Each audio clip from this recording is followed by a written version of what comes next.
Hello and welcome my dear friends, आपका स्वागत करते हैं आपके अपने यूट्यूब चैनल एग्ज़ाम मेरी जान में।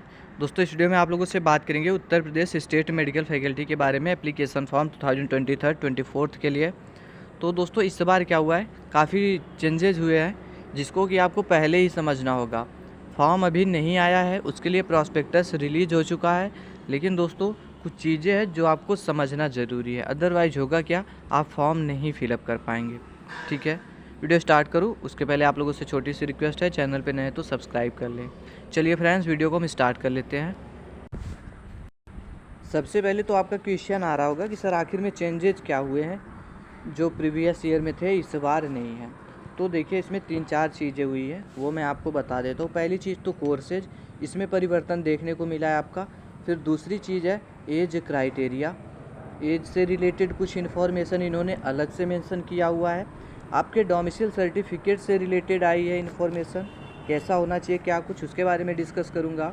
ठीक है, डॉक्यूमेंट्स मतलब उसके लिए बात करूँगा। फिर उसके बाद आ जाता है आपके फ़ोटो से भी रिलेटेड इन्फॉर्मेशन है दोस्तों। साथ में सेकंड काउंसलिंग जो होती है उसमें कुछ चेंजेज किया गया है, उस मतलब इस बार थोड़ा अलग तरीके में होना है। ठीक है, उसके बाद एप्लीकेशन फ़ीस, और जिनके पास EWS, OBC, PS सर्टिफिकेट ये सभी होते हैं, उससे रिलेटेड भी इन्फॉर्मेशन है। और ये सब कुछ आपका फॉर्म फिलअप करते टाइम लगने वाला है, तो क्या कुछ इसका क्राइटेरिया रहने वाला है वो मैं फटाफट में डिस्कस कर लेता हूँ। तो दोस्तों, सबसे पहले मैं बात करूँगा कोर्सेज से रिलेटेड। तो इस बार क्या हुआ कि फार्मेसी कोर्स को हटा दिया गया। पता नहीं क्यों हटाया गया, ये नहीं समझ में आ रहा। आखिर फिर डिप्लोमा इन फार्मेसी में एडमिशन कैसे होगा। ठीक है, प्राइवेट में तो मान लिया एडमिशन चल रहा है, लेकिन दोस्तों गवर्नमेंट कॉलेजेस में जो एडमिशन हो रहे थे इस बार सीट मैट्रिक्स जो है उसमें फार्मेसी से रिलेटेड कोई कॉलेज मेंशन ही नहीं किया गया, इस कोर्स के बारे में नहीं दिया गया है। आगे क्या कुछ होता है, कोई नई इन्फॉर्मेशन आएगी तो मैं आपको बताऊंगा, लेकिन फ़िलहाल में ये कोर्स हटा दिया गया है। आगे बात करता हूँ एज से रिलेटेड। तो एज देख लीजिए दोस्तों, एज से संबंधित ये पॉइंट आपके लिए महत्वपूर्ण है। 31 दिसंबर 2023 तक अभ्यर्थी की न्यूनतम आयु जो है 17 वर्ष होनी चाहिए। और आपको पता होगा एज रिलैक्सेशन लगता है, ठीक है, कैटेगरी में चलता है आपका एज रिलैक्सेशन। लेकिन दोस्तों मिनिमम एज में कोई भी रिलैक्सेशन आपको देखने को नहीं मिलता है। मैक्सिमम एज में मिलता है, मिनिमम एज में नहीं मिलता है। तो इसलिए मिनिमम एज जो है 17 वर्ष, इसमें कोई भी छूट नहीं दी जाएगी, आप किसी भी कैटेगरी में आते हो। मतलब क्या हुआ, 31 दिसंबर 2023 तक 17 साल का होना चाहिए। या डेट ऑफ बर्थ की बात करूँ तो 31 दिसंबर 2006 या इसके पूर्व की होनी चाहिए। इसके बाद का होगा तो आप लोग फॉर्म को नहीं फिलअप कर पाएंगे, राइट। अब दोस्तों, आपके निवास प्रमाण पत्र बोले तो डोमिसाइल सर्टिफिकेट के ऊपर जो गाइडलाइन आई थी वो मैं देख लेता हूँ क्या कुछ है। ये 2 पॉइंट उससे रिलेटेड है। प्रदेश के शासकीय प्रशिक्षण केंद्रों में प्रवेश हेतु अभ्यर्थी को उत्तर प्रदेश का मूल निवासी होना आवश्यक है। आप यूपी से हैं तो फॉर्म को फिलअप कर सकते हैं। इस निमित्त ऐसे अभ्यर्थी जिन्होंने हाई स्कूल एवं इंटरमीडिएट अथवा समकक्ष दोनों परीक्षाएं उत्तर प्रदेश से उत्तीर्ण की हो, उनके लिए डोमिसाइल या सामान्य निवास प्रमाण पत्र आवश्यक नहीं होगा। आप यूपी से हैं, हाई स्कूल यूपी से किया, इंटर किया, तो आपके लिए ऐसा कुछ सर्टिफिकेट नहीं लगेगा, मतलब डोमिसाइल सर्टिफिकेट आवश्यक नहीं होगा। लेकिन ऐसे अभ्यर्थी जिन्होंने हाई स्कूल या इंटरमीडिएट में से एक अथवा दोनों परीक्षाएं उत्तर प्रदेश के बाहर से उत्तीर्ण की है, मतलब किसी दूसरे स्टेट से किया हुआ है, तथा उत्तर प्रदेश राज्य का मूल निवासी है।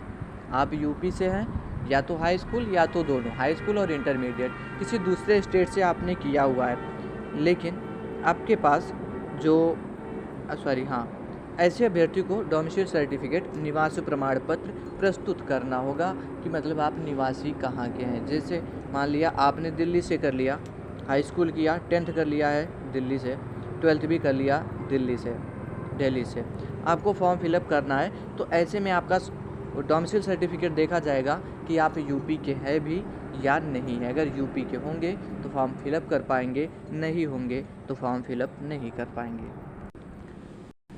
अब देखिए, और कैंडिडेट्स के लिए जो डॉक्यूमेंट से रिलेटेड है, देखिए दोस्तों वीडियो थोड़ा सा लंबा जा सकता है, पूरी बातों को देखें, आसानी से आप समझ पाएंगे। रही बात प्रॉस्पेक्टस की, तो मैंने टेलीग्राम पे दे रखा है, कैसे डाउनलोड करना है इस पर भी वीडियो दिया हुआ है, देख लीजिएगा आप लोग। ठीक है, यदि अभ्यर्थी अन्य पिछड़ा वर्ग बोले तो ओबीसी, अनुसूचित जाति, एससी, एसटी, आर्थिक रूप से कमज़ोर वर्ग जिनको कि ईडब्ल्यूएस बोलते हो, दिव्यांगजन, ठीक है, स्वतंत्रता संग्राम सेनानी के आश्रित, फ्रीडम फाइटर बोलते हो, अथवा भूतपूर्व सैनिक, एक्स आर्मी श्रेणी दिए हुए प्रमाण पत्र के अनुसार के हैं तो संबंधित वैध प्रमाण पत्र अपने पास रखना सुनिश्चित करें। फॉर्म फिलअप करने से पहले दोस्तों ये डॉक्यूमेंट्स आपके पास होने चाहिए, ठीक है। अगर आपको लगाना, अगर नहीं लगाते हो तो बाद में इसका आप यूज नहीं कर पाओगे, ठीक है। पहले ही अपना ये सभी डॉक्यूमेंट्स तैयार कर लें क्योंकि फॉर्म जब आ जाएगा और अगर आपके पास होगा नहीं तो परेशान होना पड़ेगा, ठीक है। तो ये सभी डॉक्यूमेंट्स कैटेगरी में जो चलते हैं, सब कैटेगरी में चलते हैं, आप लोग ये डॉक्यूमेंट्स अपने रेडी करके रखेंगे, राइट। अब दोस्तों बात आ जाती है आपके फ़ोटो की। फ़ोटो कैसी होनी चाहिए, ठीक है। इसके पहले क्या होता था, रैंडम से आपने कोई भी फ़ोटो शूट करा लिया, उससे काम चल जाता था। लेकिन इस बार जो दिया हुआ है ये आप क्राइटेरिया यहाँ पर भी फुलफ़िल करेंगे तभी हो पाएगा। ये केबी वगैरह ये सब आप देख लीजिएगा, इससे बहुत ज़्यादा नहीं मतलब है। लेकिन इतना ध्यान दें, अभ्यर्थी अपना नवीनतम रंगीन फ़ोटो होना चाहिए आपका, ठीक है। बाकी ये जो दिया हुआ है कितने क्या फॉर्मेट होना चाहिए इसमें आप बोलोगे तो बन जाएगा, कोई परेशान होने की ज़रूरत नहीं। या फ़ोटो शूट करा लोगे तो कंप्यूटर वाले इसको चेंज कर लेते हैं, इससे आपको प्रॉब्लम नहीं होगी। लेकिन ज़रूरी नेक्स्ट पॉइंट है, फ़ोटो दिनांक 1 जून 2023 से पहले का नहीं होना चाहिए। मतलब अब आप फ़ोटो शूट करा सकते हो लेकिन 1 जून 2023 के पहले का है तो वो नहीं चलने वाला है।